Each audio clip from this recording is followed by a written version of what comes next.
से आप स्वयं के लिए कि आप इस प्रांगण में आए हैं और इस घर में बार बार आपका स्वागत है। तो मैं आपको थोड़ा सा अपनी संस्था के बारे में बताना चाहूँगी कि जैसे अभी भाई साहब कह रहे थे कि ब्रह्मा द्वारा स्थापना हुई, कि ब्रह्मा द्वारा सृष्टि रची जाती है, ये शास्त्रों में हमने पढ़ा है। तो ये सत्य है कि ब्रह्मा जी द्वारा सृष्टि रची गई है, लेकिन ये निराकार परमपिता परमात्मा शिव के द्वारा, वो निराकारी है, उन्होंने जिस तन का आधार लिया उनको ब्रह्मा जी का नाम दिया गया। उन्होंने ब्रह्मा जी ने इस सृष्टि को रचा, लेकिन एक ऐसी सृष्टि रची जिसमें दुख नहीं है, जिसमें अशांति नहीं है, जिसमें सुख ही सुख है और जिसमें पवित्रता ही पवित्रता है। लेकिन बड़े दुख की बात है कि आज हम जब आपस में इकट्ठे होते हैं तो क्या बातें करते हैं कि मेरा दुख कितना बड़ा है और तेरा दुख कितना छोटा है। आज हमारे जीवन में सबके पास सब कुछ है, साधन सब कुछ है, लेकिन उसके बावजूद भी हम लोग कहते हैं नींद नहीं आती है। जब नींद लेनी होती है तो गोलियों का सेवन करना पड़ता है। क्या ये ठीक है या नहीं है? और हम इस प्रांगण में हैं, जो प्रोग्राम रखा गया है नारी शक्ति के लिए। आज तक सुना है कि जो नारी है वो नर्क का द्वार है। क्या आप इस बात से सहमत हैं कि जो नारी है वो नर्क का द्वार है? आप सहमत हैं इस बात से?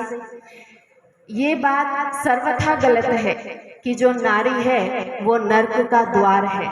शास्त्रों में लिखी गई और हम सब यहाँ इकट्ठे हुए तो हमने इस बात को झुठला दिया कि जो नारी है वो नर्क का द्वार है। कहते हैं जब बच्ची शादी करके ससुराल जाती है, एक कन्या जीवन वो 21 कुल का उद्धार करती है। तो जब एक कन्या 21 कुल का उद्धार कर सकती है तो नारी नर्क का द्वार कैसे हो सकती है? कभी भी नहीं हो सकती। और ये जो संस्था है ये अपनी पहली संस्था है जिसको महिलाएं लीड करती हैं। भगवान ने स्वयं क्लेश माताओं और बहनों के ऊपर रखा है कि माताएं बहनें समाज में आगे आएं और समाज को आगे बढ़ाएं। इसीलिए हमारी संस्था के अंदर 18 विंग्स हैं, जैसे एजुकेशन विंग है, सोशल विंग है, मीडिया विंग है, स्पोर्ट्स विंग है। हर विंग के अंदर वहाँ पर काम किया जाता है।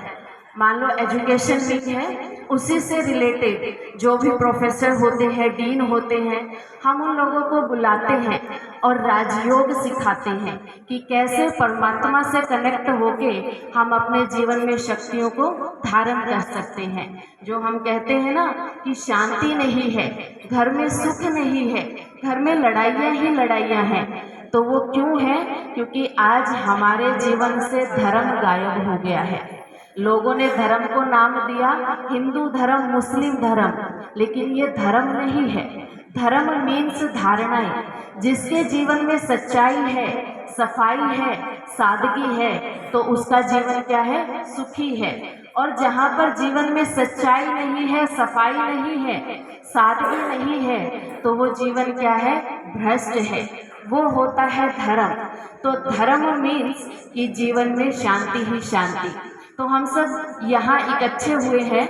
मैं चाहूँगी कि हम 2 मिनट उस परमात्मा को याद करें, जैसे कि हम लोग यहाँ पर राजयोग सिखाते हैं, मेडिटेशन सिखाते हैं, ध्यान लगाना सिखाते हैं, कि परमात्मा से जुड़ के हम अपने जीवन को और अच्छा और सुंदर बना सकते हैं। यहाँ पर ये शिक्षा निःशुल्क दी जाती है। कोई भी जाति, धर्म, मठ, पंथ, संस्था, देश, धर्म कुछ नहीं है। यहाँ पर कोई भी आ सकता है। और यहाँ की एक विशेषता है कि यहाँ पर 3 पीढ़ियाँ एक साथ पढ़ सकती हैं, बच्चे भी, जवान भी और बुजुर्ग भी। और यहाँ पर 10 लाख से ज़्यादा भाई बहनें हैं जो रेगुलर आते हैं, राजयोग की शिक्षा लेते हैं और अपने जीवन को कमल फूल जैसा बनाते हैं।